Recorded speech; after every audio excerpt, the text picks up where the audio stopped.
Maharashtra superfast news चॅनलमध्ये आपले सहर्ष स्वागत आहे।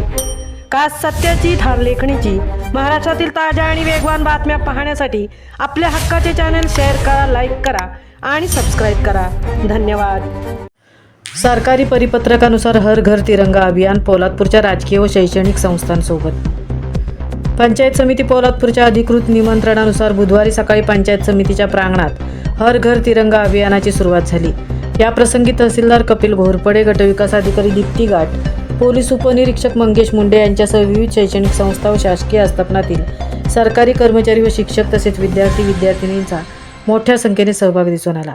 महाराष्ट्र शासनाकडून 9 ऑगस्ट 2026 ते 17 ऑगस्ट 2026 या कालावधीत संपूर्ण राज्यांमध्ये हर घर तिरंगा अभियान राबवणे याबाबत राज्य सरकारकडून सूचना प्राप्त झाल्या। यानुसार बुधवार दिनांक 12 ऑगस्ट 2026 रोजी पोलादपूर शहरामध्ये हर घर तिरंगा अभियान राबवण्यात आले।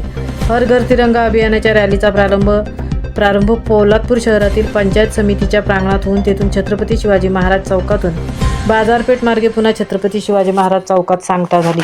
या रॅली दरम्यान सर्वत्र पावसाने जोरदार हजेरी लावली। उपसभापती अनिता बिलारे, पोलादपूर तहसीलदार कपिल घोरपडे, भाजपचे मंडल अध्यक्ष वैभव चांदे, युवा मोर्चाचे जिल्हा उपाध्यक्ष दर्पण दरेकर, अल्पसंख्याक अध्यक्ष मुत्ताक मुजावर, पोलादपूर नगरपंचायतीतील विरोधी नगरसेवक दिलीप भागवत व श्रावणी शहा, भाजप नगरसेविका अंकिता निकम यांच्यासह भाजप शहर उपाध्यक्ष गणेश शेठ, आंतरराष्ट्रीय दर्जाचे चित्रकार प्रमोद दीक्षित, विमा प्रतिनिधी चंद्रकांत घाडगे व सुभाष अधिकारी, शिक्षक नेते राजेश सुर्वे, विजय पवार यांच्यासह शहरातील विविध खासगी शाळांमधील विद्यार्थी-विद्यार्थिनींसोबत शिक्षक-शिक्षिका देखील घोषणा देत सहभागी झाले होते।